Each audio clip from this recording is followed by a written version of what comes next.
West Coast Avengers, summoning the birds one by one. I am a golden god. Welcome back to the West Coast Avengers Gold Edition. Somebody got in contact with me yesterday due to an ad I posted and said, "Hey, I heard you're looking for comics." You didn't really sound like that, but this person got in touch with me. His name was Steve, and he said he had an old collection that he inherited from a relative. And we talked on the phone very briefly, and it turns out he lived about a mile and a half away from me. So I set it up with him to go look at the comics at his place. That's what happened. I went down there, I looked at the comics, we talked for about an hour and a half. Alright, well, looks like I just bought this entire Golden Age collection and all this cool stuff. And get to go through it all, figure out what's in here. But not before taking in some of this amazing view. He started talking to me about the books and said that some go back to the early 40s and most of them lie around the 50s and early 60s. So right off the bat, I got excited because look, that's Silver Age and Golden Age. So I looked through a lot of the books. A lot of the stuff wasn't in great condition. Some of it was in surprisingly good condition. And I said to him, so what are you thinking? And he's like, well, why don't you pick out some books and we'll figure out a good price. He did some research, so he kind of made lists and went off the prices that people were charging for eBay. But then he said to me, look, I know these are just suggested prices. That doesn't mean anybody's going to pay them. He also said he understands that condition is everything. So I knew I was talking with somebody that was level-headed about what they had. Being that it's Golden Age, I also didn't completely know what I was looking at, but I obviously recognized some title names clearly, and I started to make a pile, and I just kind of said to him, I said, hey, what about if I wanted to buy all of this? He kind of smiled because I think he wanted just to get rid of all of it. So we came to a number. We were both very happy with that number. Originally, I was thinking about doing this live, and then I realized it's just a little bit smarter to do this here and record it and then edit it down, kind of make it more concise, because I don't completely know what I'm looking at, and I want to be able to do a little research on the fly. So I have my iPad here.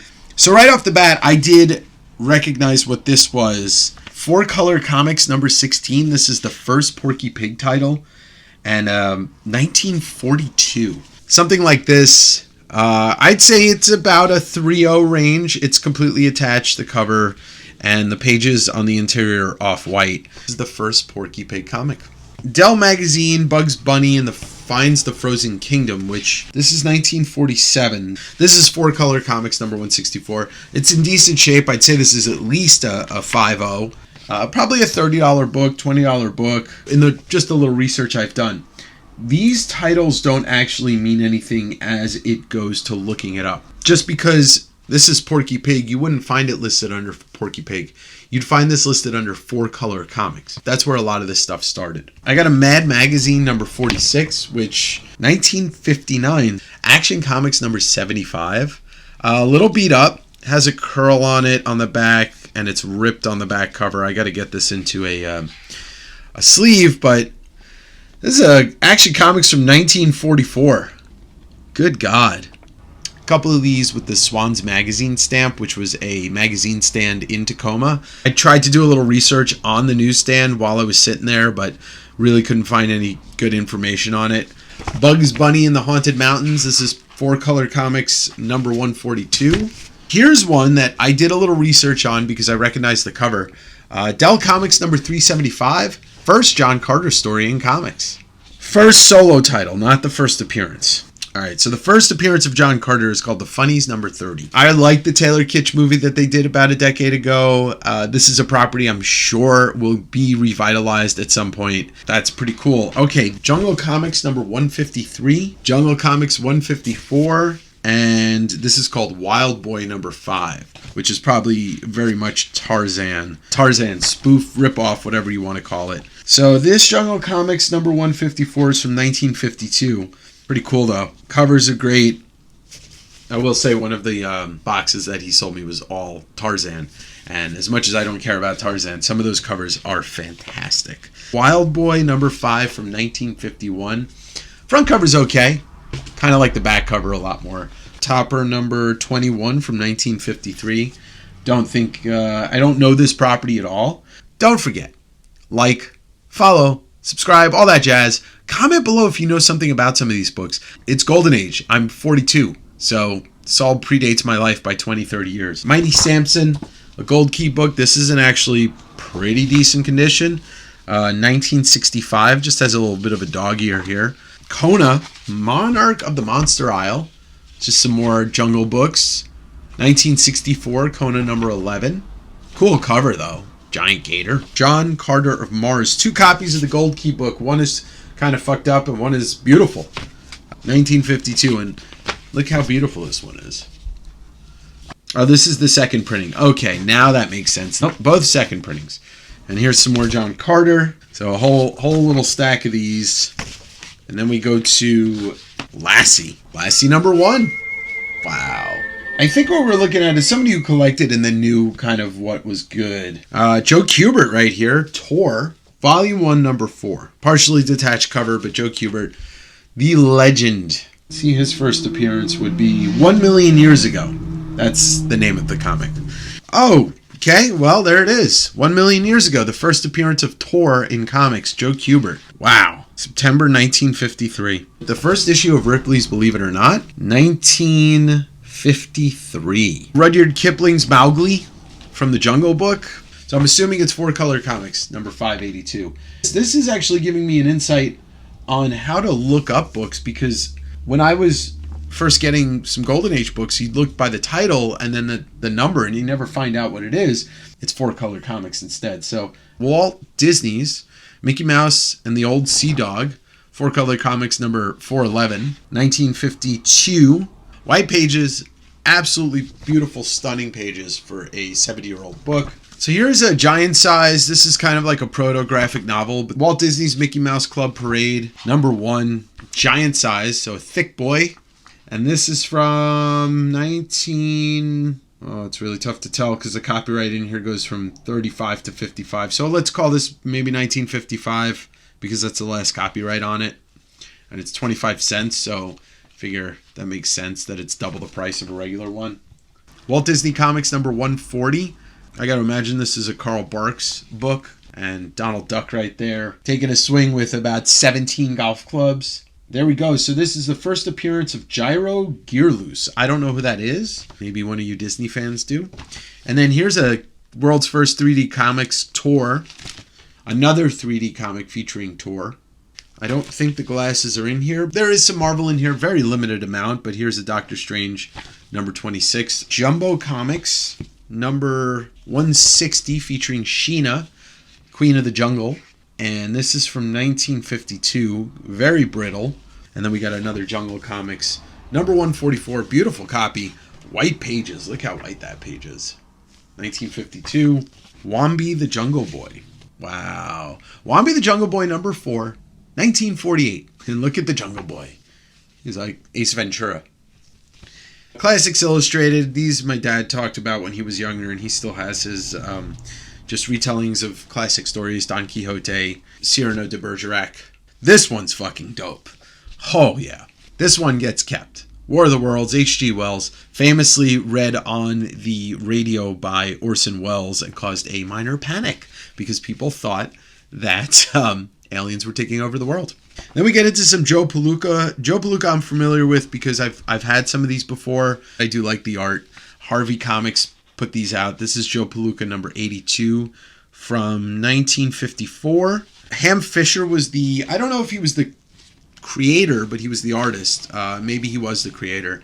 This one's very brittle, number 83, the cover's detached. Let's get back to Jungle Stories. This is a thick boy. This is a pulp. I think this is what would be considered a pulp magazine. Jungle Stories, published quarterly, October 2nd, 1944, World War II. So this is volume 3, number 9. Holy shit! So this is Argosy, action stories of every variety, combined with all-American fiction. Contents for February 11th, 1939. This came out 40 years before I was born. It is prose with some illustration, I guess, dipped in here. But, oh yeah, there's Edgar Rice Burroughs in here. That's the only one. George Ogden, Howard Rigsby, Cleve Adams, Richard Howells Watkins, Frederick Payton, Stookie Allen sounds familiar too. Herbert Clyde Lewis and Edgar Rice Burroughs, The Synthetic Men of Mars. Conclusion. So I'm assuming The Synthetic Men of Mars is probably a John Carter thing. All right, box number 2.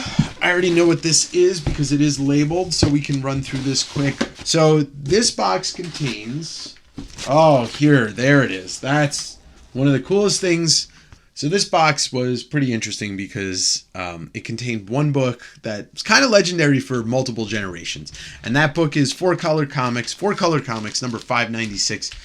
Turok, Son of Stone, the first appearance of Turok, the Son of Stone in comics. So years and years and years before Valiant had bought the property and Bart Sears did the first issue, you have Turok, Son of Stone from Dell Comics. Cover is completely detached on it, but that is the first appearance of Turok in comics.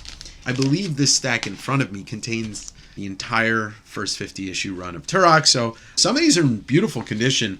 White pages, like super bright white pages. 1965. Look at that. It's the same image on back and front on some of these. So it's a wraparound, but it's just a pinup version. It looks like some Ray Harryhausen stuff right there. This one's cool. It's called the name of the story in the first page. Mortal Kombat! Spelt the wrong way. So yeah, it's a nice little, as the kids would say these days, grip of Turok, which is not an actual measurement of paper. So nice little stack of Turok, including the first appearance of Turok in comics. So the rest of the Turoks are in here. I just found them, all 50 issues. The gentleman who sold me these made lists. So when he told me, oh, it's the first 50 issues of Turok, he wasn't kidding. Let's get to some of the really interesting books. Walt Disney's Comics and Stories, Volume 2, Number 8. Donald Duck Selling War Bonds. Gives you a little bit of a time capsule as to when this is from. I believe the cover's completely detached. 1942. So there's your war bonds. May of 1942. This is World War II comics right here. You got Walt Disney, The Wonderful Adventure of Pinocchio. So that's Four Color Comics number 92. We get some Superboy books. Superboy 53, Superboy 54, and Superboy 57. They are Golden Age DC Comics, so they do hold some value in that regard.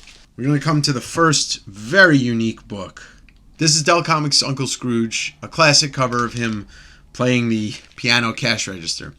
Does not say the number on the cover. I did notice something, that when I took a look at this book just very briefly and I put it in the box, and as I put it in the box, I saw the cover.